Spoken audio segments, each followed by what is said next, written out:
sebelum kita mulai ke koper dan segala macam pernak-perniknya, saya akan memberitahukan beberapa informasi mengenai koper yang bisa dibawa, yaitu kita bisa bawa dua koper.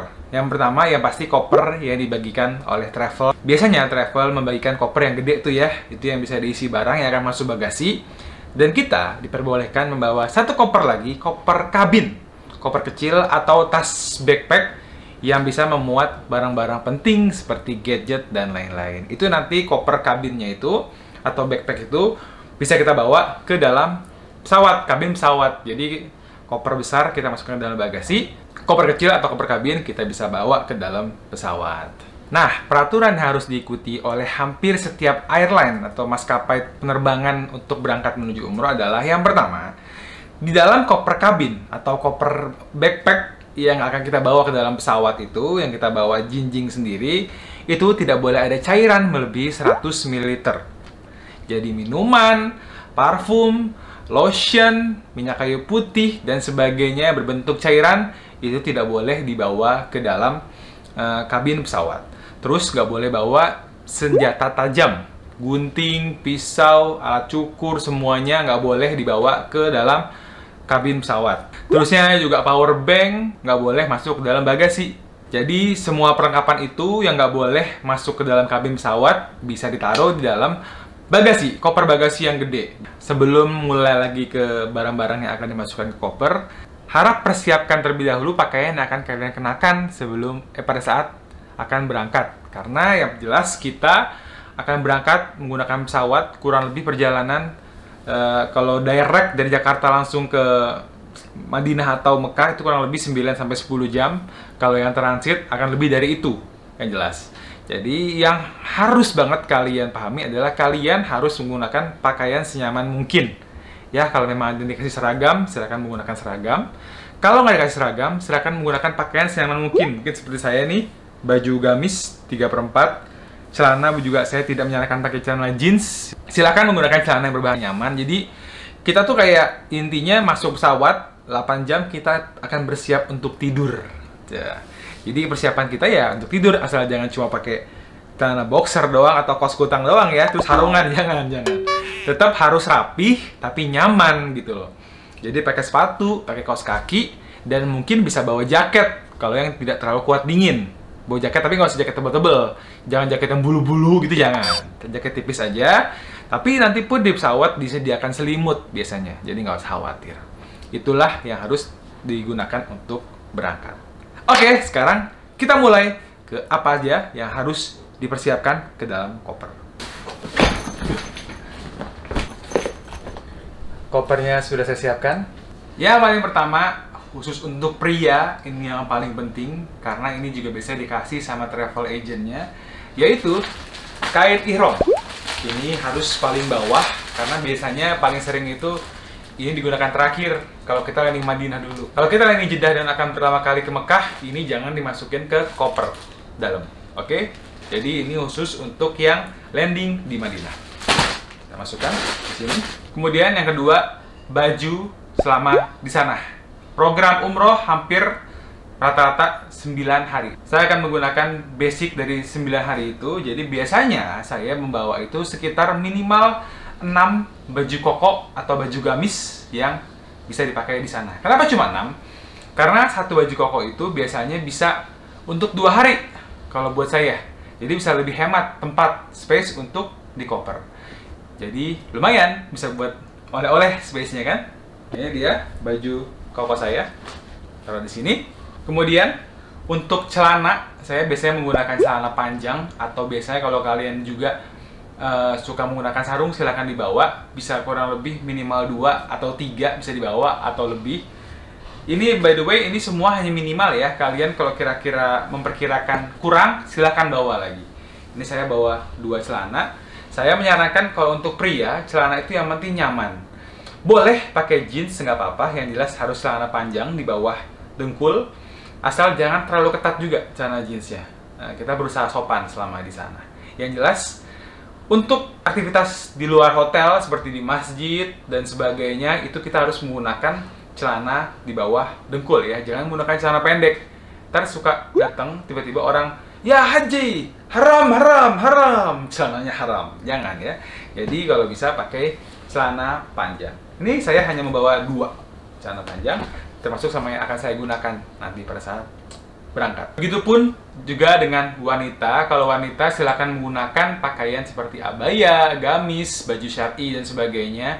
Disesuaikan karena basicnya ya kalau lagi tidak musim panas banget, itu bisa satu baju itu bisa dipakai untuk 2 hari.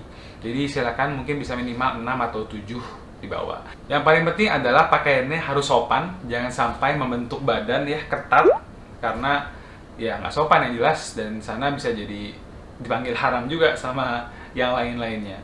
Oke, kemudian pakaian tidur, karena kita juga akan tidur di sana, nggak mungkin kita tidur menggunakan pakaian koko kan. Jadi silakan bawa, kalau saya biasanya bawa cukup 3 kaos yang akan digunakan di sana. Ya, ini cara saya menyimpan. Kita harus memanfaatkan ruangan koper ini sebisa mungkin. Jadi kalau bisa rapat semua supaya kita bisa memuat banyak barang. Tapi kan kita kasih jatah juga 1 koper kecil atau 1 tas backpack yang bisa kita gunakan lagi untuk barang yang lain ataupun oleh-oleh. Kemudian bawa 2 celana pendek. Dan pakaian dalam juga jangan lupa kalian bisa memperkirakan pakaian dalam butuh segimana. Saya biasanya menempatkan di tempat khusus untuk pakaian dalam di sini. Jadi gampang untuk misahnya. Dan untuk wanita jangan lupa membawa manset baju dalam yang sampai segini nih. Kenapa? Karena selain untuk menjaga aurat ya, pada saat nanti di Mekah kita akan namanya beristilam, yaitu mengangkat tangan mengarahkan ke arah Hajar Aswad dan mengucapkan Bismillah Allahu Akbar sambil cium ya. Nah itu nanti tangannya kan ngangkat, takutnya kalau kalian pakai baju yang besar untuk perempuan nanti turun. Nah ini kan aurat, itu nggak boleh kelihatan aurat, jadi silakan menggunakan manset ya. Dan jangan lupa juga bawa sarung tangan untuk khusus untuk perempuan. Tapi sarung tangannya bukan yang menutup tangan di bang full, tapi sarung tangan khusus yang atasnya doang yang tutup. Kalau memang tidak ada, tidak punya, nanti di sana pada saat kita mikot di Bir Ali itu banyak yang jual, bisa beli di situ. Untuk yang wanita silakan bawa mukena juga, dimasukin ke dalam koper. 1 juga cukup sebenarnya, tapi terserah kalian. Kira-kira butuhnya seberapa. Berlanjut kita mulai dengan peralatan mandi. Peralatan mandi standar ya sabun, sampo, sikat gigi, semuanya. Tapi kalau misalnya di dalam satu tempat gini, karena kita akan sharing kamar mandi dengan teman-teman di kamar kita, jadi supaya gampang untuk menggunakannya. Kita masukkan. Kemudian jangan lupa juga kaos kaki, baik untuk pria ataupun wanita. Siapa tahu dibutuhkan di sana, terutama wanita sih ya yang lebih penting sama kaos kaki. Alat mandi udah, selanjutnya adalah sendal jepit.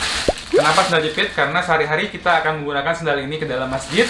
Kalau pakai sepatu repot kan. Nah, kenapa pakai plastik juga? Harus menggunakan plastik karena kalau bisa, seperti saya bilang di vlog-vlog saya sebelumnya, sendal jepit itu jangan disimpan di rak sepatu yang dalam masjid. Takutnya kalian lupa ataupun nggak sengaja keambil oleh orang lain ataupun kesapu karena jatuh. Jadi lebih baik menggunakan kantong plastik ini.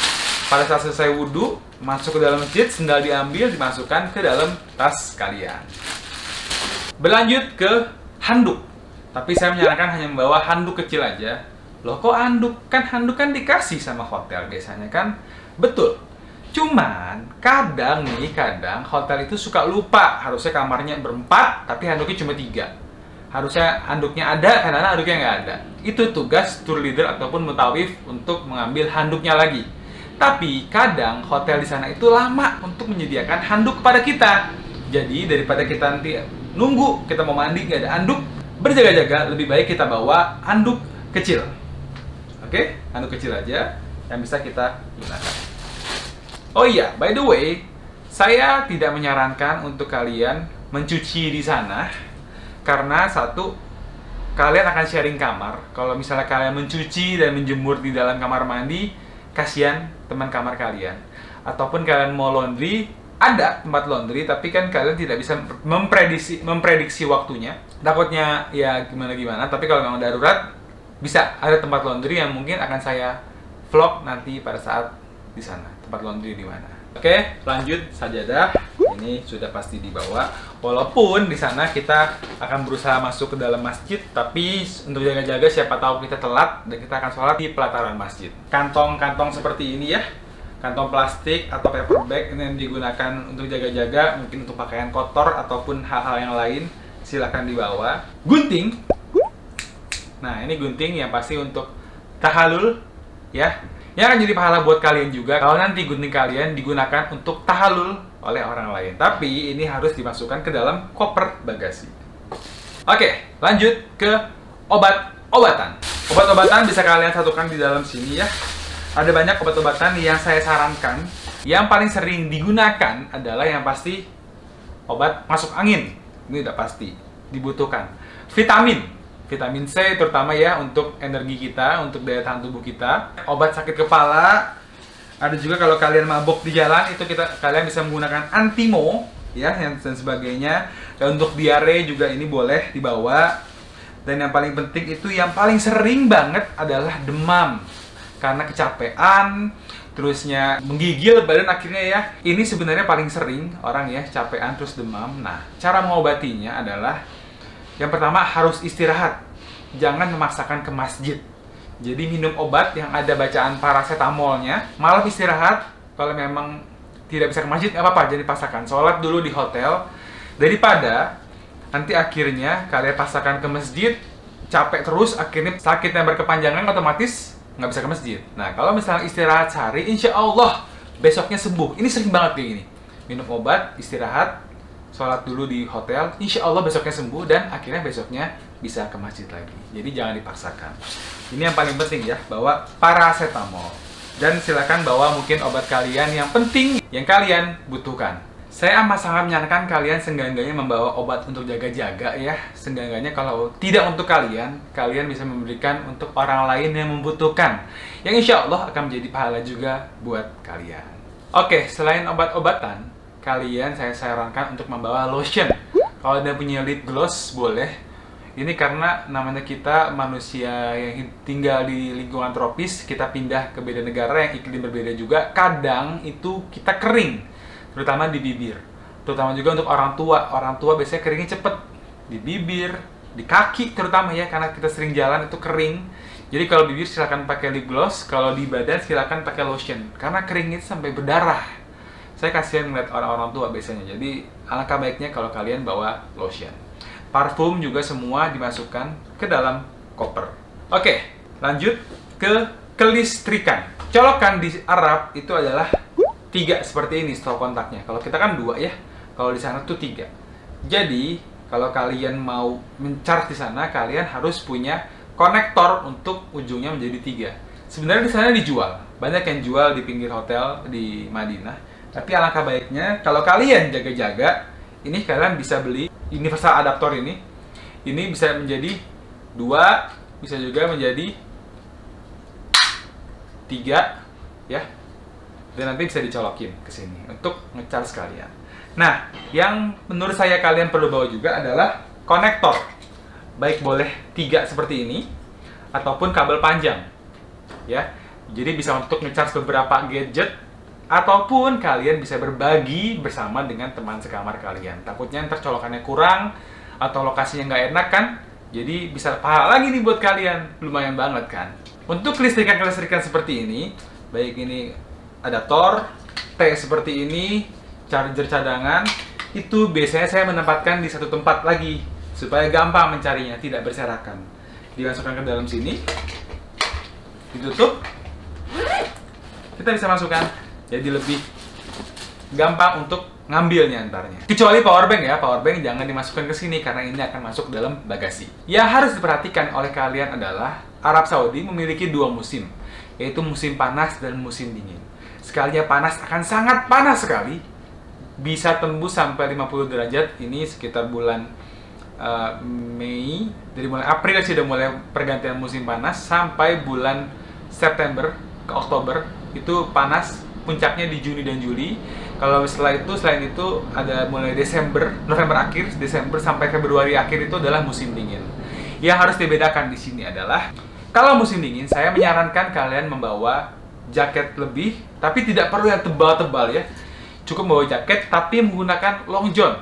atau baju dalam, tuh baju untuk salju biasanya, baju tipis di dalam, yang baju bagian dalam gitu, atau biasa disebut sekarang itu heat-tech, bisa dibeli di Uniqlo.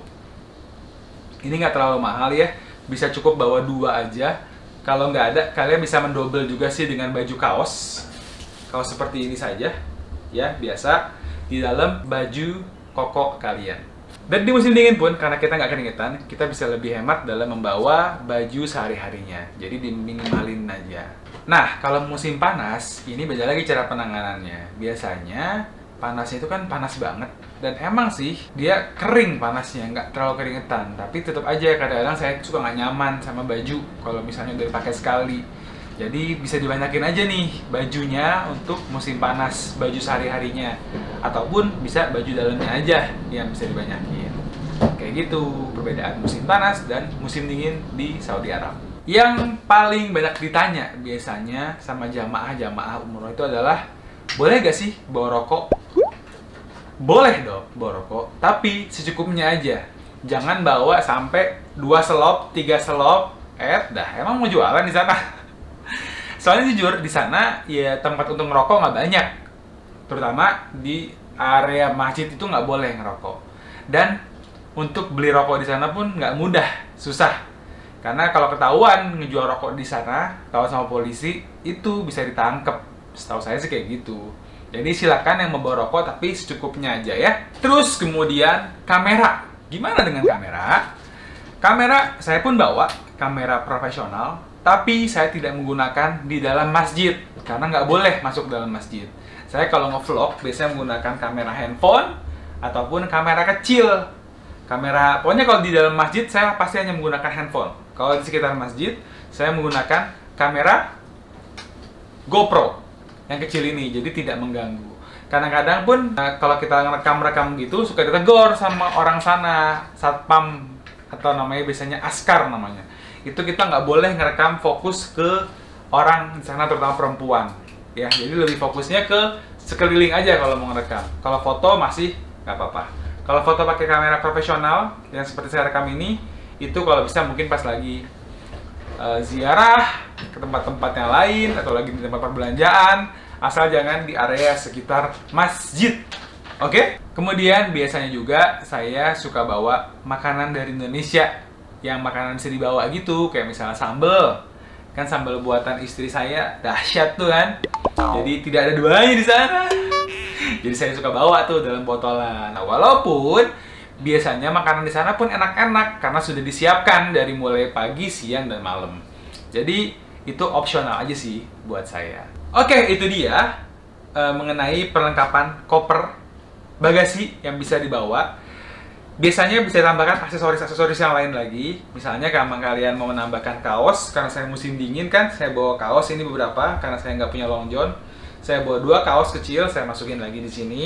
Kemudian saya bawa ekstra jaket 1 lagi. Dan karena saya suka menggunakan sorban, saya menggunakan sorban di sini. Karena saya udah nggak mau beli lagi di sana. Jadi saya taruh di sini deh sorbannya. Kita tutup kopernya.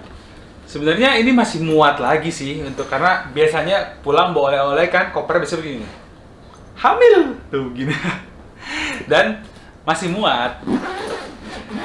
Nah, yang harus diperhatikan adalah koper bagasi ini dibatasi, biasanya satu orang itu adalah 25 kilo sampai 30 kilo. Jadi, kalau berangkat mah, masih enteng.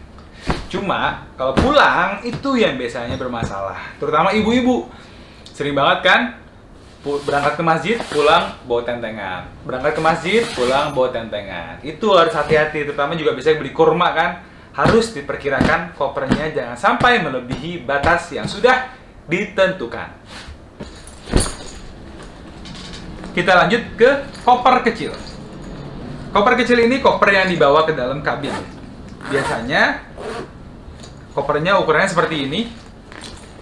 Ada yang lebih gede daripada ini, tapi pokoknya harus koper sesuai kabin. Kalau kalian beli ke toko koper, bilang aja koper untuk kabin. Mereka tahu ukurannya yang mana. Di koper kecil ini, seperti saya bilang sebelumnya, nggak boleh ada cairan di atas 100 ml dan juga benda-benda tajam. Jadi jauhkan dari hal itu.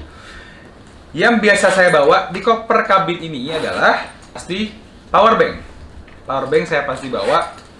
Kemudian buku doa, kalau kalian sudah mendapatkan buku panduan juga bisa dimasukkan ke sini karena penting. Dan nanti juga paspor dan dokumen-dokumen penting lainnya bisa dimasukkan ke sini. Kemudian kamera, jaket, karena biasa dipakai pas saat di pesawat. Kacamata hitam, ini sangat penting kacamata hitam buat kalian. Jadi terutama musim panas kan pastikan silau ya, musim dingin pun tetap ada matahari, jadi saya sangat menyarankan kalian menggunakan kacamata hitam. Kemudian obat-obatan yang penting yang kalian sangat butuhkan juga bisa dibawa ke dalam. Dan yang paling terakhir, baju ganti. Karena perjalanan mungkin panjang ya, sekitar lebih dari 8 jam.